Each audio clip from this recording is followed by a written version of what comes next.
Olá, hoje vamos falar sobre cartografia, um dos assuntos essenciais e normalmente basilar na geografia e um dos primeiros assuntos a serem vistos na maratona para o Enem para os vestibulares, mas que principalmente chegando mais próximo da data eventual da prova e também quando outros assuntos e conceitos já vêm se acumulando, é importante que seja feita uma retomada para rever um pouco como que pode ser cobrado, como que pode cair a cartografia, e eu tenho algumas ideias sobre questões que o Enem pode trazer esse ano. Pois bem, aqui nós temos um mapa do mundo, uma representação do globo, e aí eu trago para ti uma charadinha. Desse ponto A, que está localizado em Dakar, na costa oeste africana, para esse ponto B. Imagina-se, claro, que existe uma distância entre esses dois pontos, que pode ter essa representação, essa linha pontilhada, e que do ponto C, em Moscou, na Rússia, até o ponto D, tem-se uma outra distância. Afinal, entre cada um desses pontos tem ali uma distância estabelecida. Agora vamos refletir um pouco. Eu te dou a seguinte informação: do ponto A para o ponto B e vice-versa, a distância é de 7.400 quilômetros. O que eu pergunto e trago para vocês é a distância do ponto C para o ponto D. Qual distância que é? Você pode pensar que, por essa representação, pelo menos maior do que 7.400 vai ser, certo? Por eliminação ali, né? Visualmente, o ponto A para o ponto B, ele é menor do que a distância do C para o D. Acontece que temos uma ironia aqui.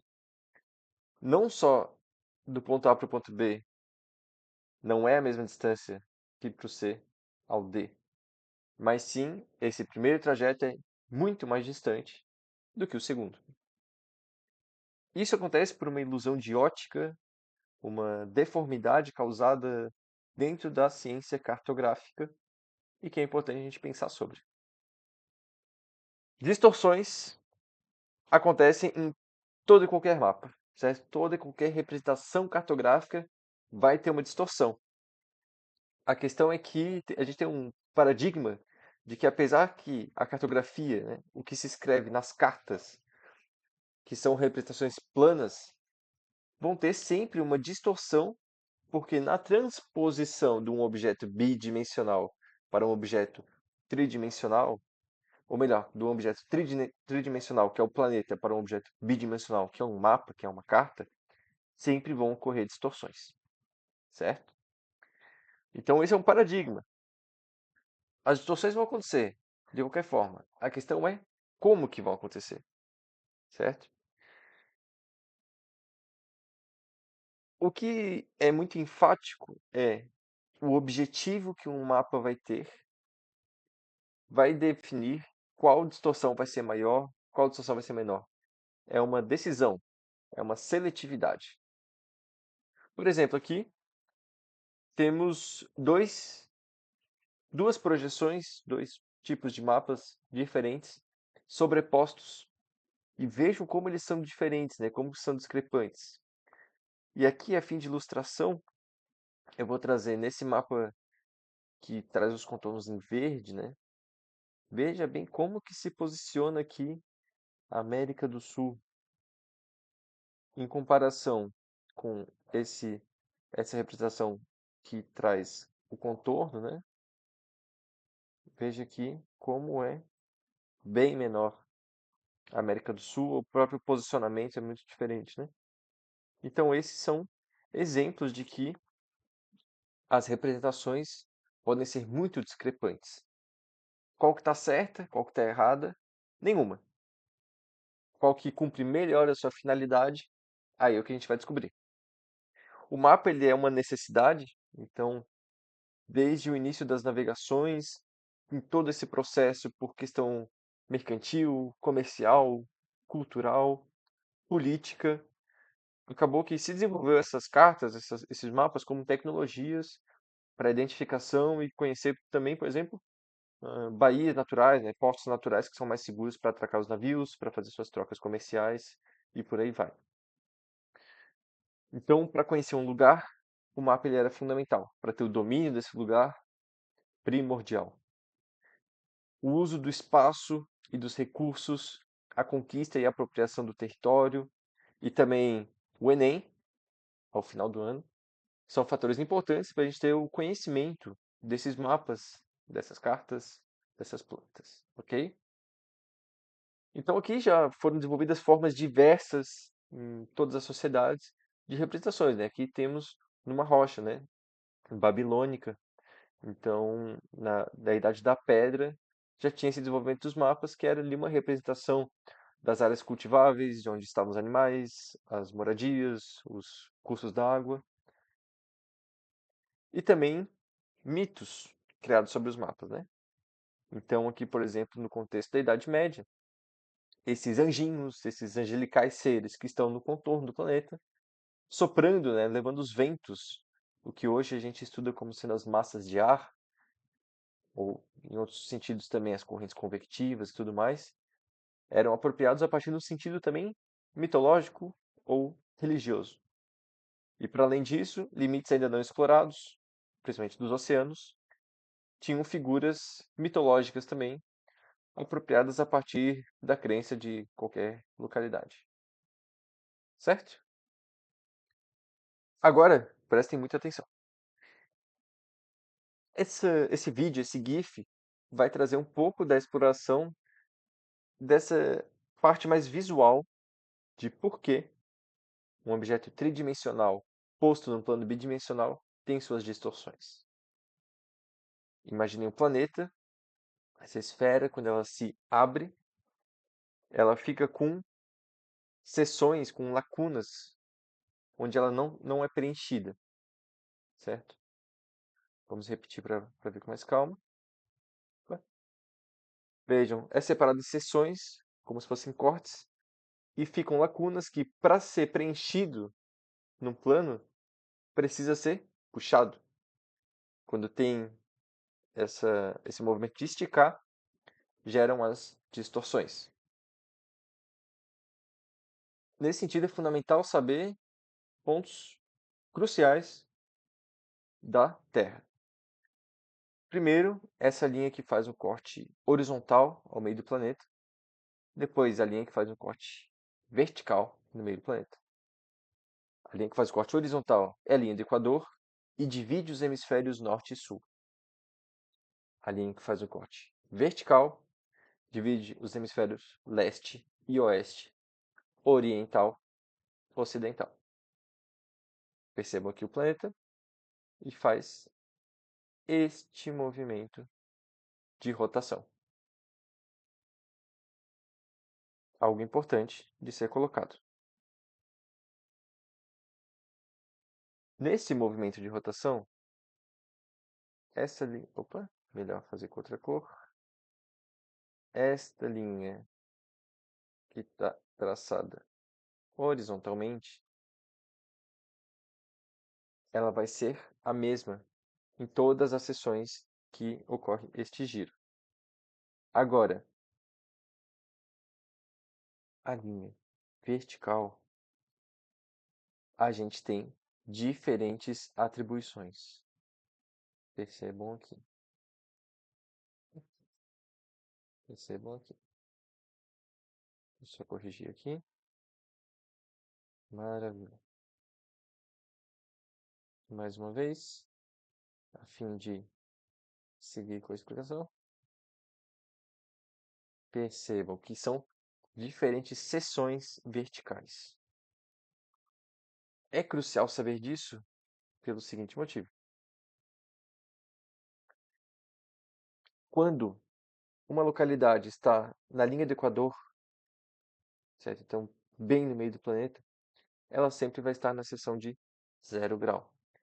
Agora, cada uma dessas variações, cada um desses momentos que são flagrados aqui nessas seções, marcam áreas muito diferentes, certo? Que vão ser os fusos. Mas isso nós vamos vendo com mais tranquilidade na sequência. No sentido norte e sul, temos o aumento das latitudes. Ou seja, quanto mais está se afastando da linha do Equador, seja para norte, seja para sul, nós temos maiores latitudes.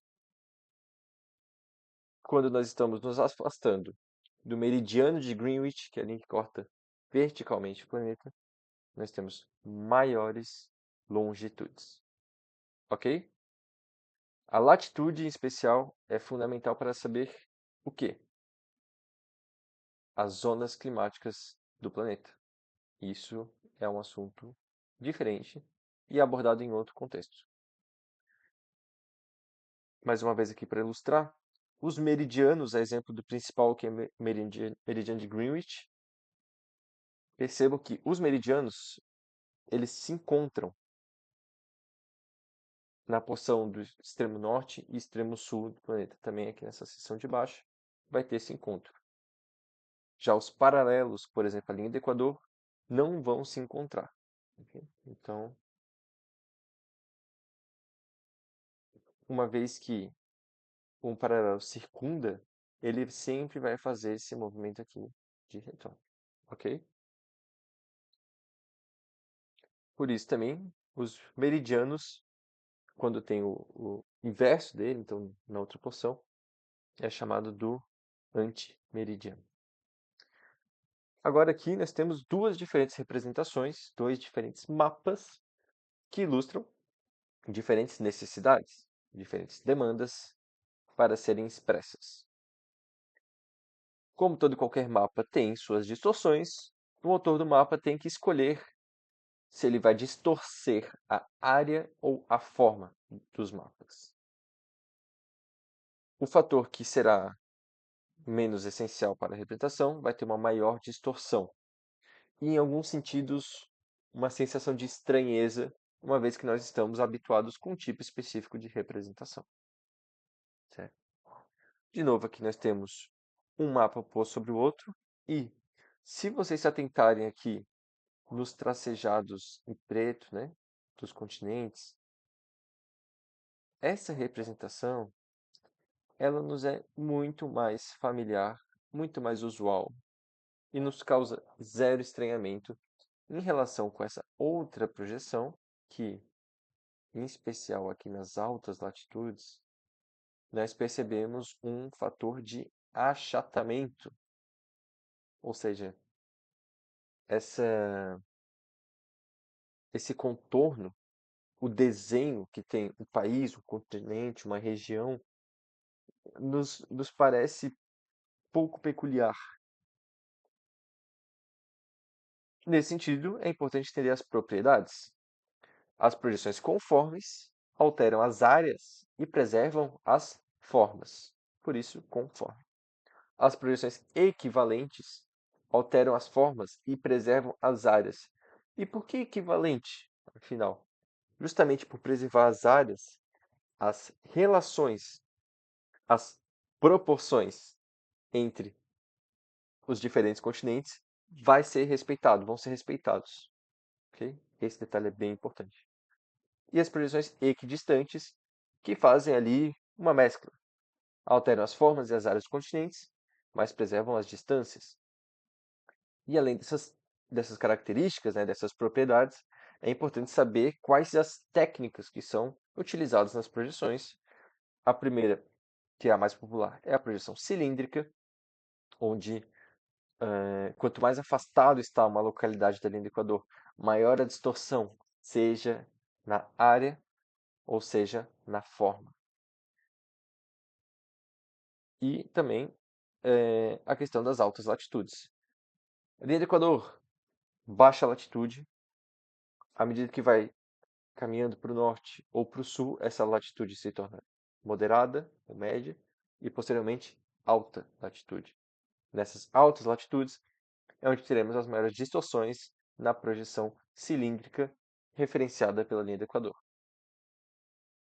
E também o encontro de meridianos e paralelos, aquelas duas linhas que cortam os planetas e que dão as coordenadas geográficas também, vai sempre formar ângulos retos, ou seja, os ângulos de 90 graus. Esse é um desenho e percebam aqui, que interessante, como esse cilindro, esse cilindro está justamente encostando aqui na linha do Equador. Agora, reparem no detalhe. Deixe-me ilustrar aqui para vocês. Percebam que os quadradinhos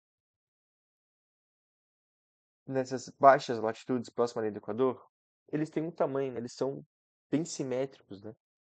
À medida que vai indo mais ao norte e também mais ao sul, esses quadrados já ficam mais retangulares. A questão é que, por mais que tenha esse aumento da representação, essa representação, seja do retângulo na alta latitude ou no quadradinho na baixa latitude, contém a mesma área.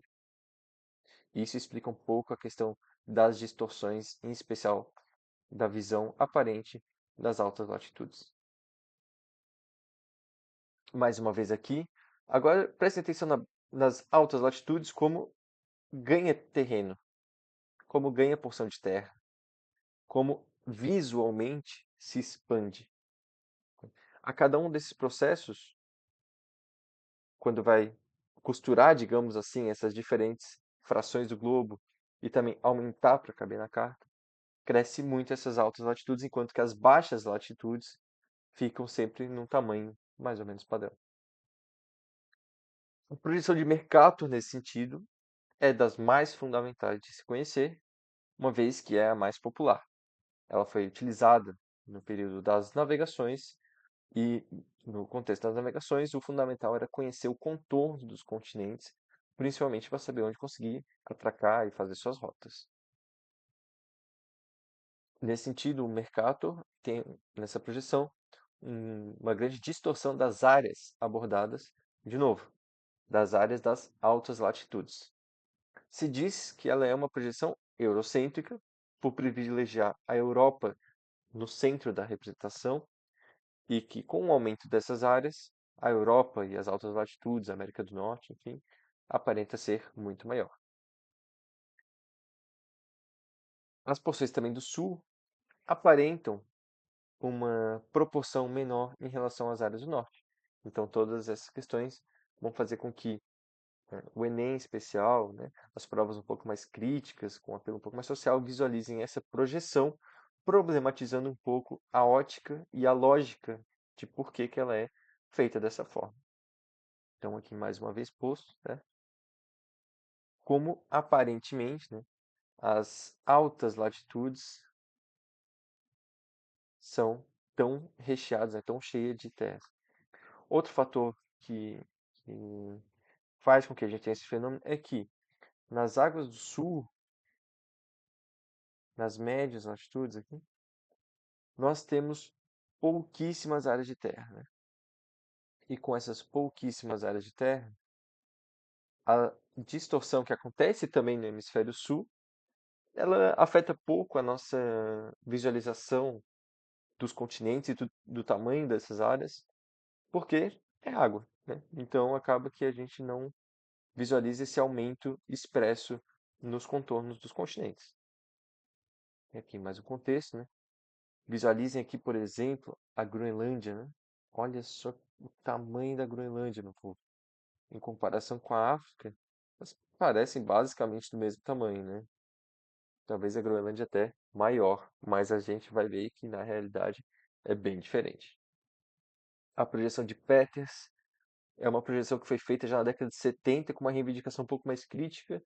O enfoque dela não era exatamente fazer uma grande tecnologia cartográfica, mas sim para contestar um pouco o estabelecimento da projeção de mercado e da utilização dessa e da visualização dos países do sul global como sendo menores, né? Ou proporcionalmente menores do que eles realmente são.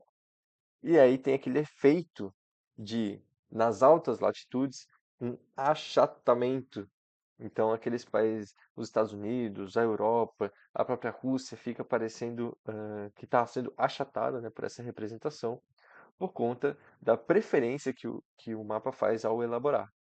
É também chamado de uma representação terceiro-mundista, porque muitos dos movimentos sociais, dos movimentos comunitários intitulados por eles próprios de terceiro-mundistas, trazem essa representação para contestar exatamente a vigência da projeção de mercado, inclusive invertendo o norte pelo sul. Essa projeção ela tem ela não é tão peculiar a ser, quando se analisa, né?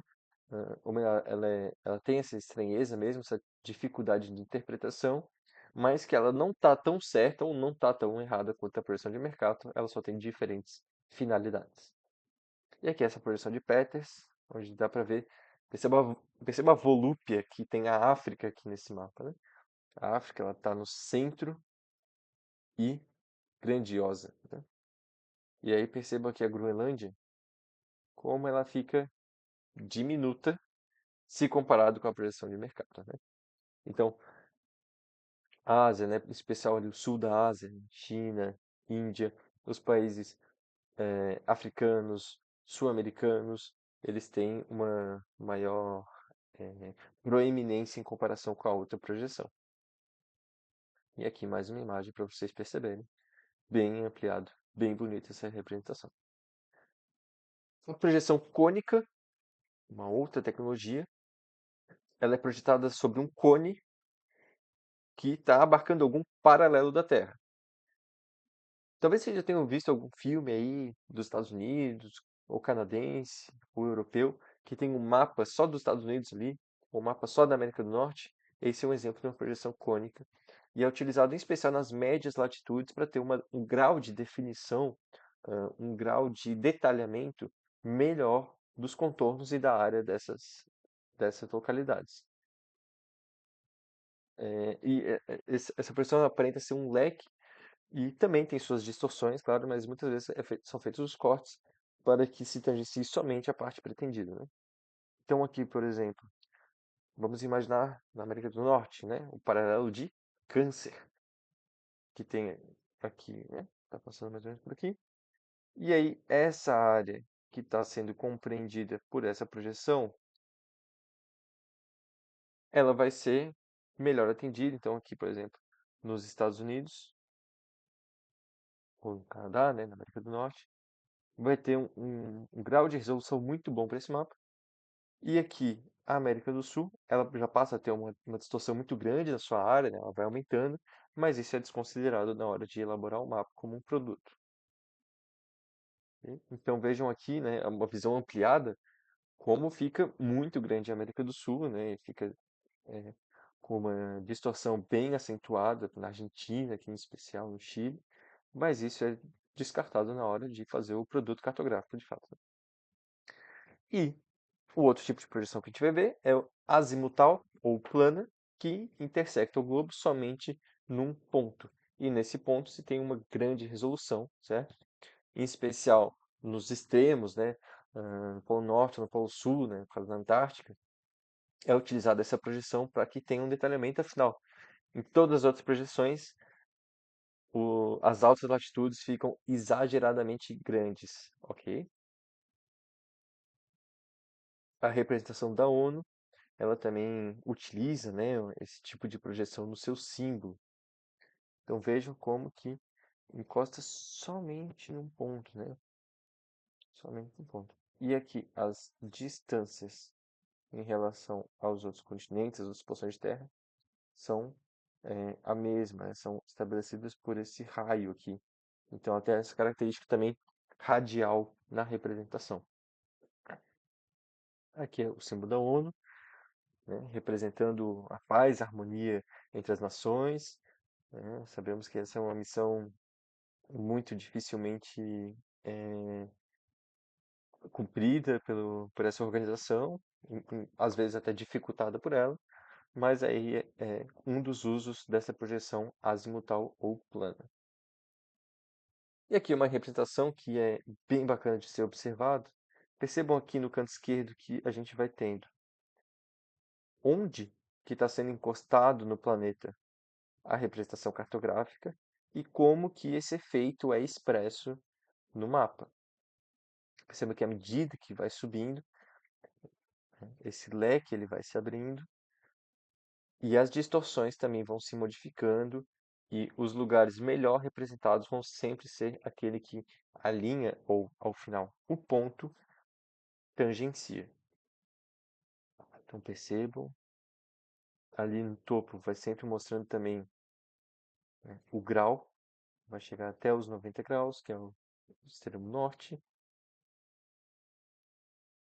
Uma representação bem bacana. Fica o convite para vocês irem voltando o vídeo e observando cada detalhe da transformação desse mapa.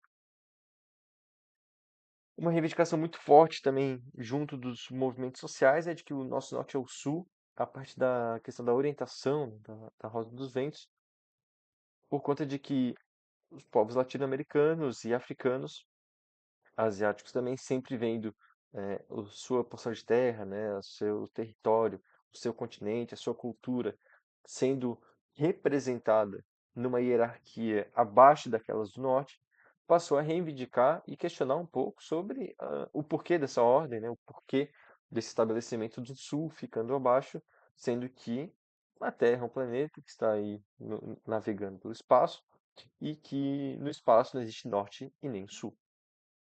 A obra foi feita por uruguaio, Joaquim Torres Garcia, que, que, que é bastante popular no Uruguai e se difundiu muito no Brasil.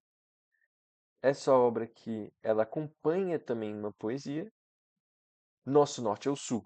Não deve haver norte para nós, senão por oposição ao nosso sul. Ou seja, o contraste do norte só pode existir pelo nosso sul ficando abaixo.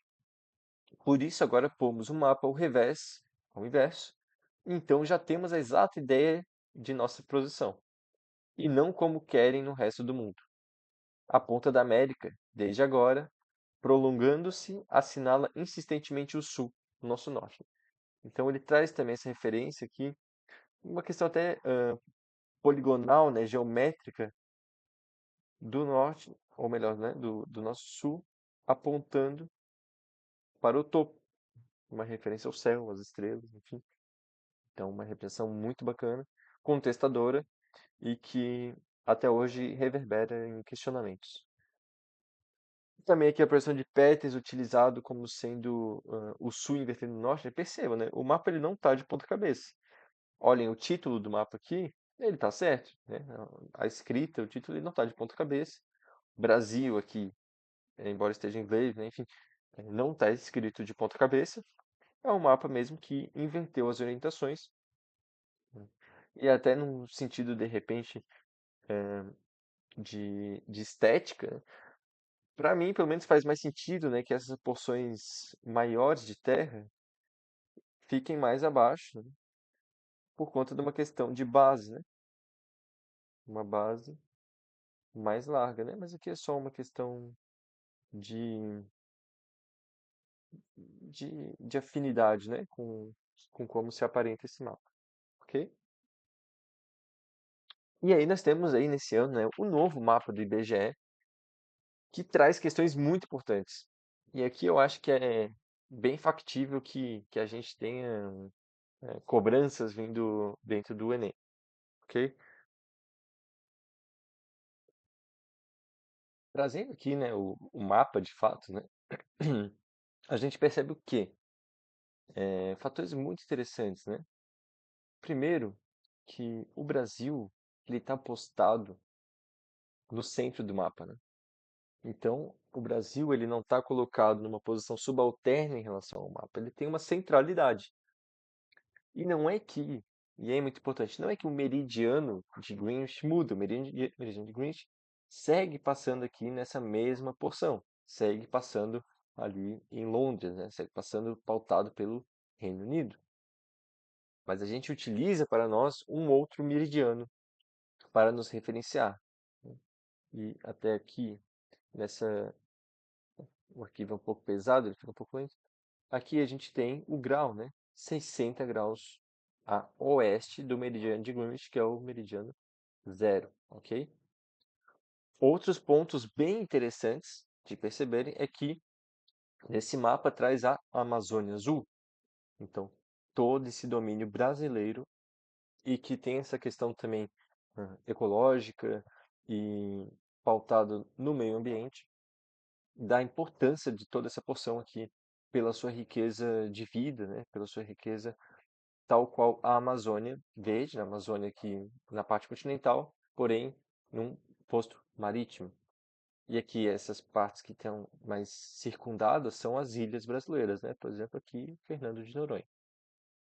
Outro ponto que é fundamental, as Ilhas Malvinas, que pela ONU e em qualquer mapa internacional, e inclusive como era no Brasil, as Ilhas Malvinas, né, já foi um contexto de guerra entre a Argentina e a Inglaterra. A Inglaterra chama de Falkland, né, Falkland Island, e Sandwich, aqui também, e que o Brasil passa a atribuir e identificar essas ilhas, normalmente atribuídas aos ingleses como sendo argentinas. Então, com certeza, os hermanos que já sofreram muito por conta dessa guerra, foi um grande massacre, enfim, é, com certeza eles gostaram desse gesto solidário do IBGE.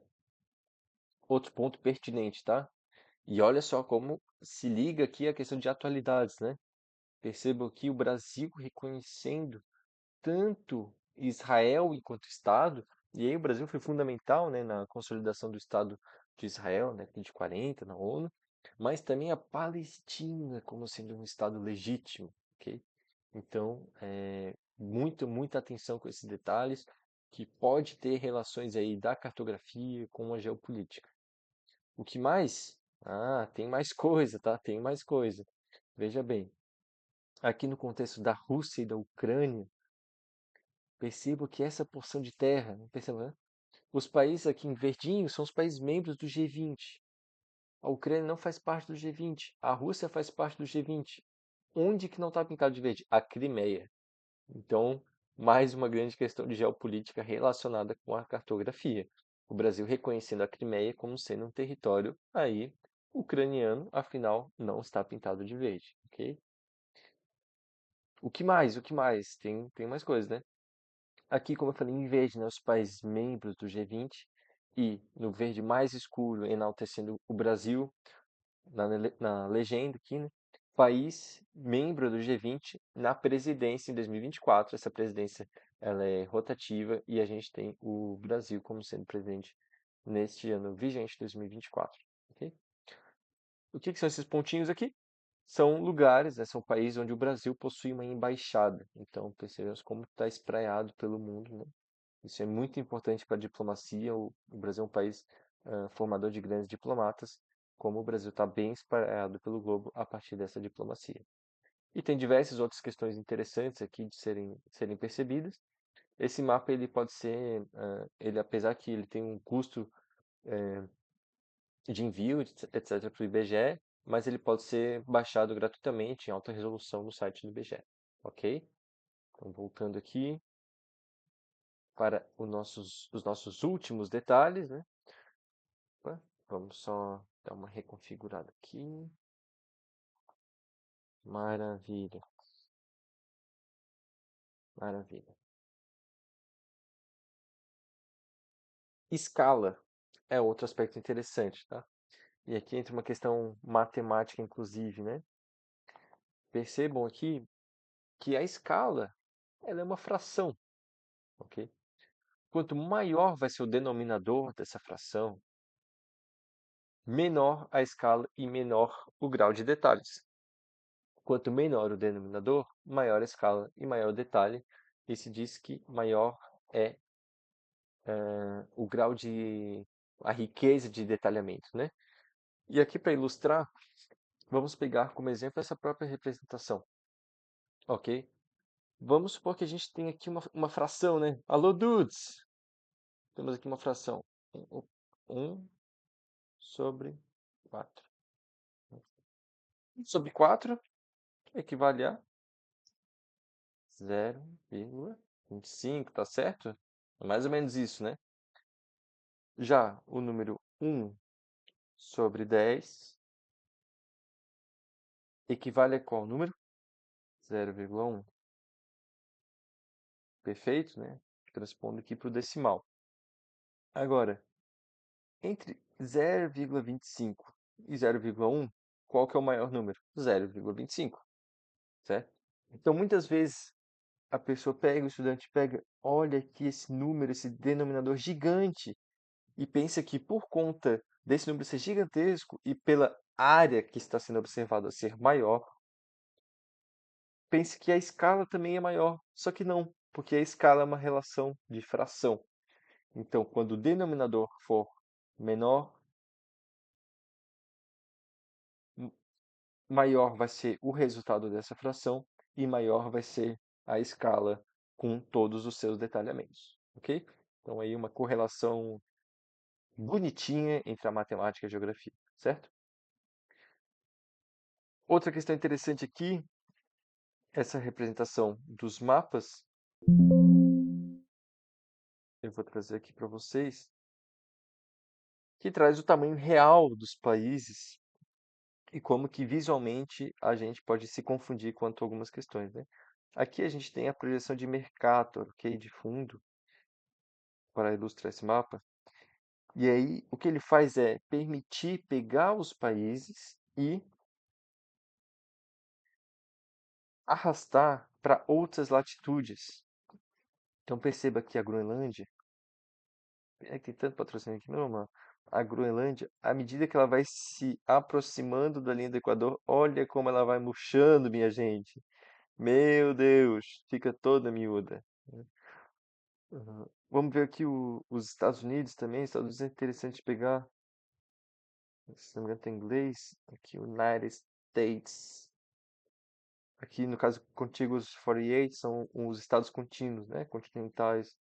Então, os Estados Unidos também dá uma murchadinha, né? A Rússia, vamos dar uma olhada na Rússia. A Rússia, ela segue sendo colossal, né? Só que também ela já não fica toda aquele espanto. Ela já também dá uma desidratada aqui, tá certo? Então, a partir dessa representação, né? O Canadá é bacana também de ver. Dá para ter uma ideia. Perceba aqui, né? Como essas ilhas. Olha só o que que vai acontecer com essas ilhas. Vão diminuir demais de tamanho justamente porque elas estão em altíssimas latitudes e a distorção delas fica massiva, né? Claro, esses países, essas porções seguem sendo bastante grandes, sim, só que muda, né? Muda, assim. Percebe-se que muda, principalmente que a Groenlândia em relação à África, né? Olha só como tem variação, né? Então, é bem interessante, ok? Então, essa aula fica por aqui. Eu agradeço por assistirem. Fico no aguardo dos comentários e das visualizações e qualquer dúvida estou à disposição. Valeu, abraço!